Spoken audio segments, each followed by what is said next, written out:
Kaixo, egunon, nos vamos a tomar un café, Lavazza, con parte del equipo de la película La Estrella Azul, su director Javier Macipe, actor protagonista Pepe Lorente y productor Simón de Santiago.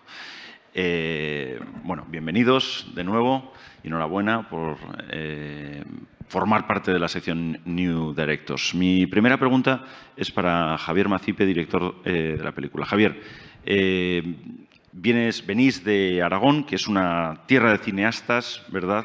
Tremenda, Chomón, Rey, Buñuel, Saura, Borau, Paula Ortiz, Pilar Palomero, etcétera. ¿Te sientes un poco deudor o parte de toda esta genealogía como joven director, pero aragonés? Bueno, de los que has nombrado, de algunos mucho y de otros nada, pero sobre todo de Buñuel. De Buñuel. Que bueno, su carrera es particular porque en realidad vivió casi siempre fuera de Aragón, pero precisamente es curioso porque de todos los que has nombrado, yo creo que es el que tiene más la esencia de lo que es el humor y la cultura de Aragón. Lo que en Aragón llamamos la socarronería, que es una especie de sentido del humor un poco surrealista, irónico, ¿no? Pues él lo tuvo eso siempre hasta el final de toda su carrera y bueno, sus películas las veo constantemente. Lo contasteis durante la presentación de la película y lo habéis hablado, pero ¿de dónde viene, Javier, esa especie de obsesión por Mauricio Aznar, ¿no? Bueno, lo primero es porque ha sido la banda sonora de mi vida. O sea, yo tenía 3 años y ya cantaba algunas canciones de Mauricio porque mis hermanos son más mayores que yo. Entonces, aunque a mí no me corresponde por generación, pues siendo un niño escuchaba esa música. Y luego cuando decidí hacer cine, en uno de mis primeros cortometrajes quise poner música de Mauricio y ahí conocí a la madre de Mauricio, que me dio esta idea de hacer la película. Entonces ya, digamos, a través de esa puerta que fue la música y del encargo de la madre, pues fui conociendo la persona que había detrás de esas canciones que yo admiraba y descubrí esa historia tan increíble y ese viaje que se cuenta en la película. Ajá. Bueno, lo habéis dicho también, ¿no? En cierto modo, pero el proyecto Simón ha estado atravesado por 1000 dificultades y supongo que eso desde el punto de vista de la producción también ha sido pues difícil de gestionar, ¿no? Sí, bueno, la verdad es que Javier ya llevaba unos años con el proyecto a vueltas y sobre todo trabajando en la parte de documentación, guión, y cuando me llegó el guión, esto era ya el año 2018, si no me equivoco, y me llegó este guión, bueno, pues esto que alguien vino a través del coproductor argentino, de hecho, ¿no? Porque tú habías estado en el viaje en Argentina de documentación y habías conocido a Hernán Musalupi allí y me llamó Hernán, dice, oye, pues hay un chico español que tiene un guión que sucede aquí, pero le he dicho, te hace falta un productor en España. Bueno, me vino a ver y bueno, pues estas citas que haces todas las semanas en tu oficina, ¿no? De, bueno, voy a ver a este chico y le voy a decir amablemente que no. Y vino y digo, ¿qué empuje tiene este chico? Bueno, me voy a leer el guión.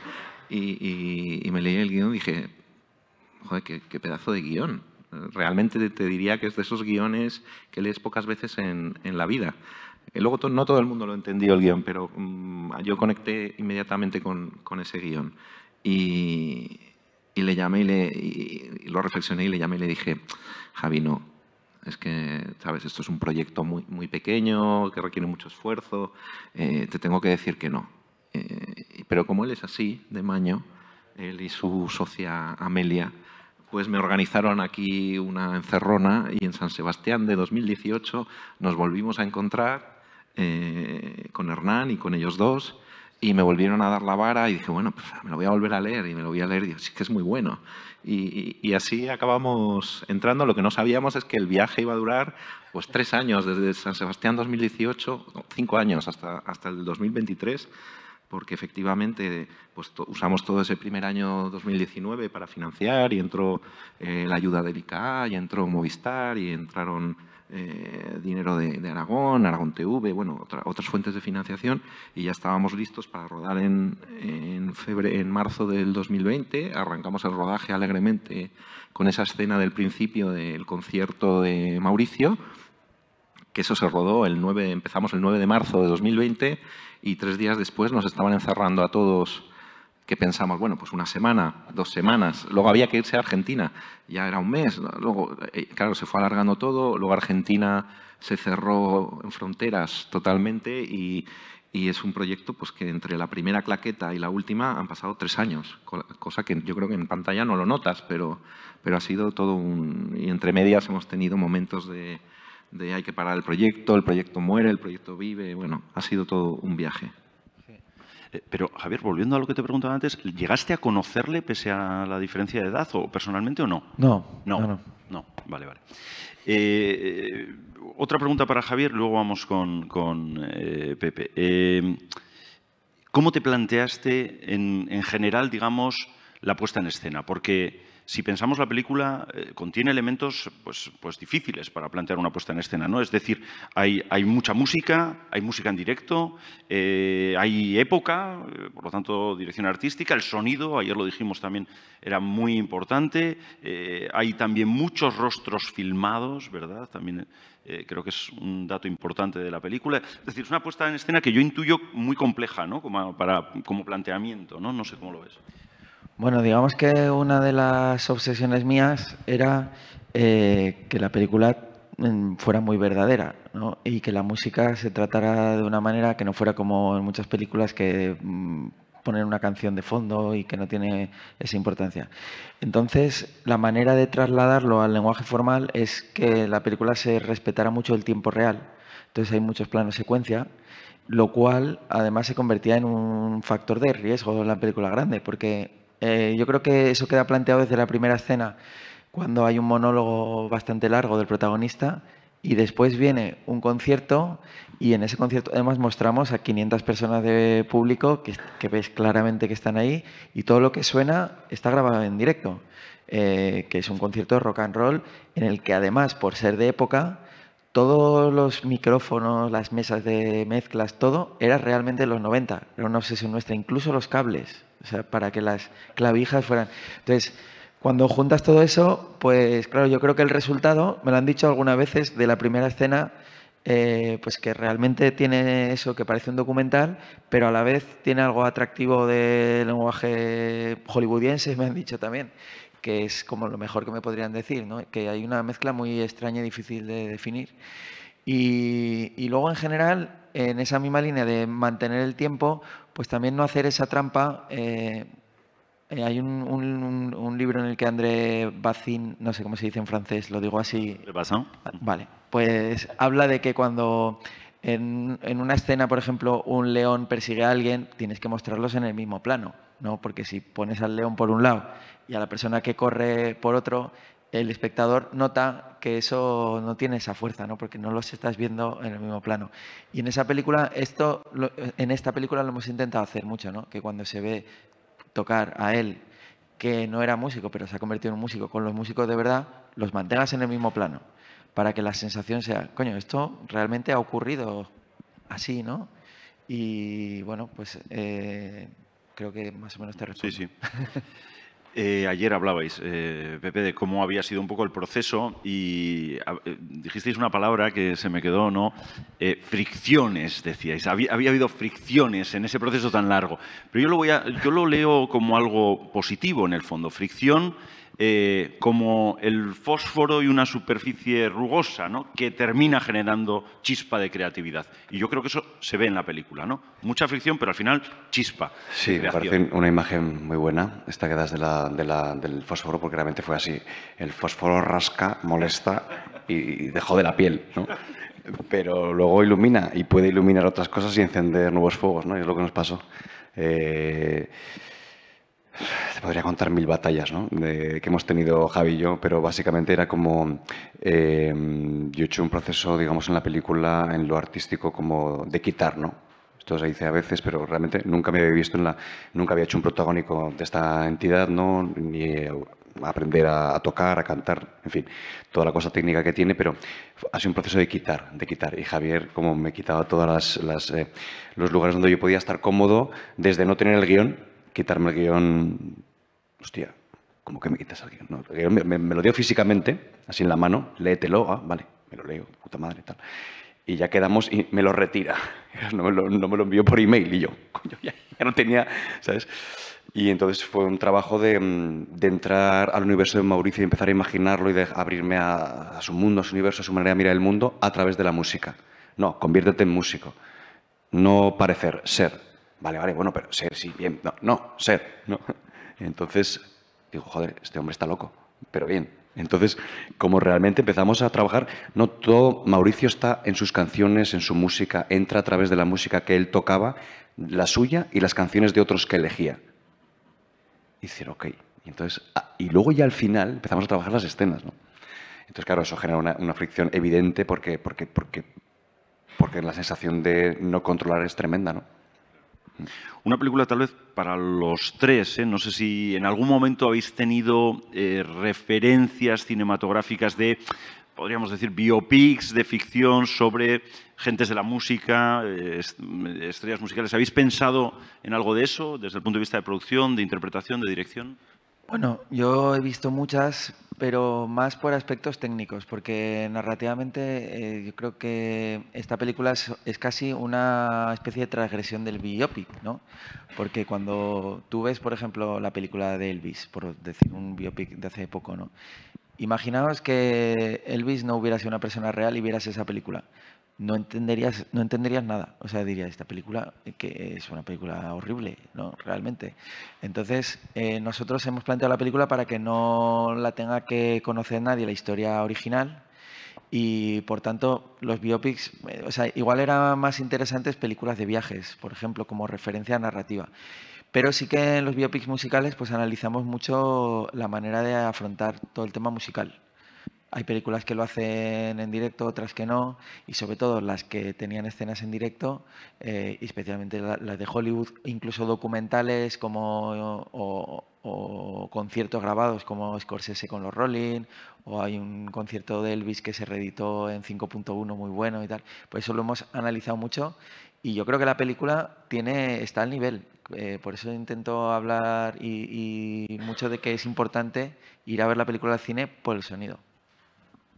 Simón, desde... Sí, no, bueno, realmente tampoco, es que es una película donde partíamos casi sin referencias, que era un poco lo bonito. Obviamente hay referencias y sé que cosas le gustan a Javi, compartimos gustos, pero o sea, nuestro gusto por Kieslowski, por ejemplo, no sé si se ve en la película.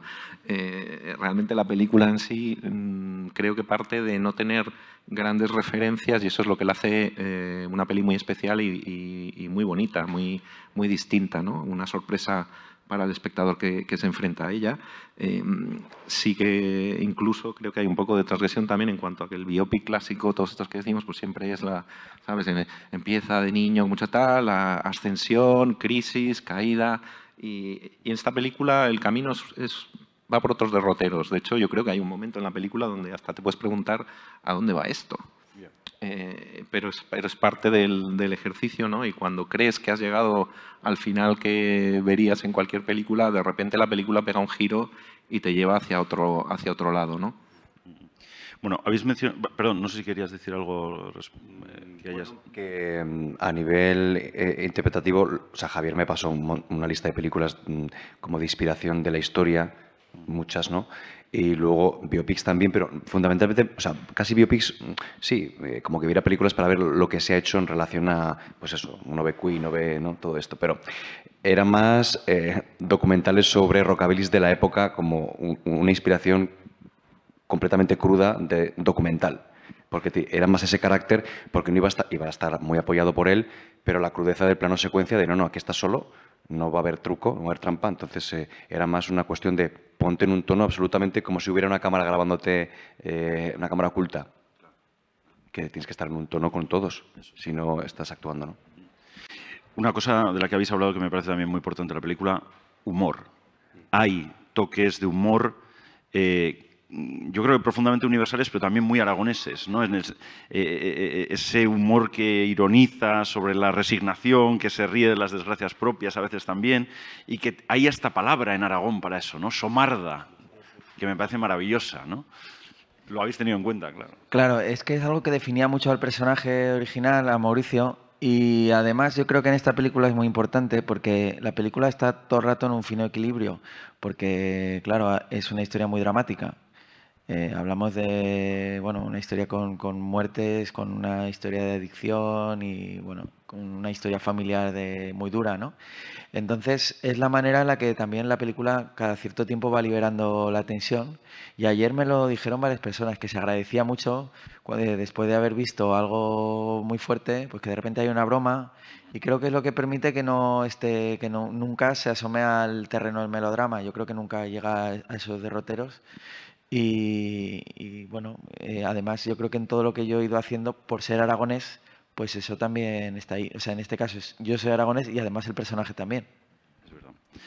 Bueno, pues yo creo que lo habéis resumido bien, ¿no? Pero yo, utilizando precisamente cierto vocabulario aragonés, yo diría, y lo decía antes también Simón, ¿no? Lo del tesón. También hay otra palabra muy bonita, rasmia. Creo que es una película con rasmia cinematográfica, ¿no? Y creo que se nota.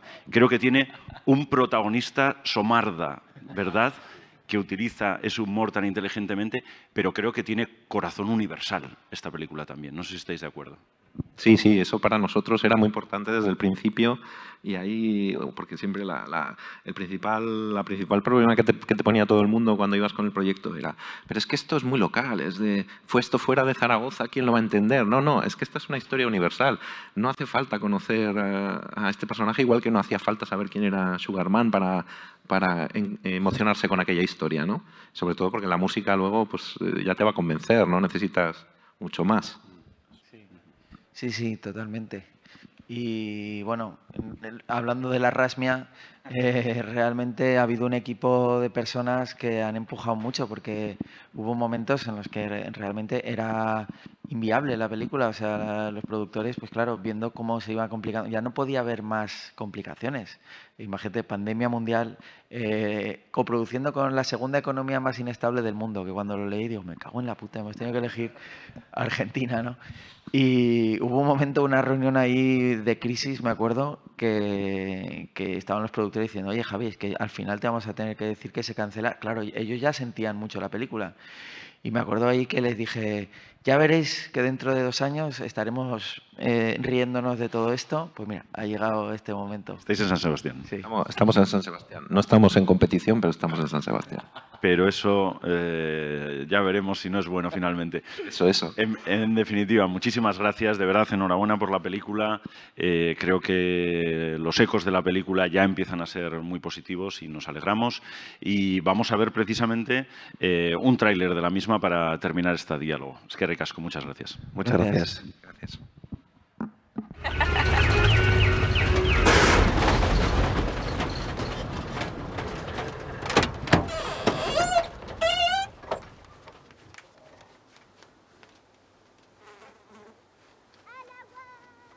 Bueno, para ser santiagueño te tienes que bañar en el río Dulce.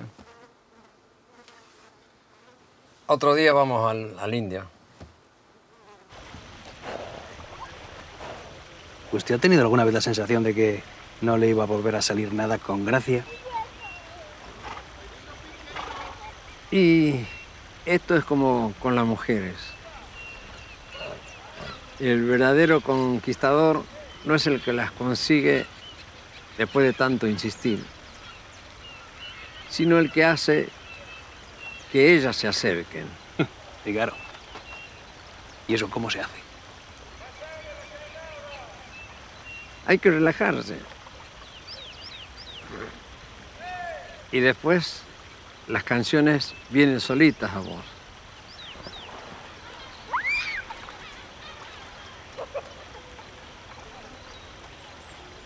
Mauricio, entonces no te importa dejarme unos pesitos para la nafta. No, claro. En 3 días te los devolveré. No hace falta.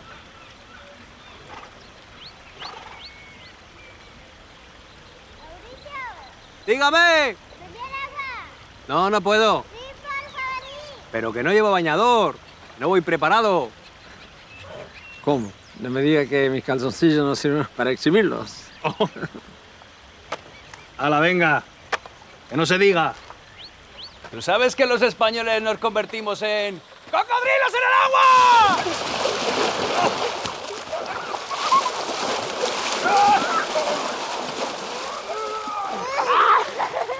¡Se acerca! ¡Presuroso! incluso como una garza especial de Aragón. La garra en sus fauces se parece, si mal no recuerdo, al lobo ibérico. Espera que me pregunta. Estamos observando la florcita, el Animus animalum chiquititum.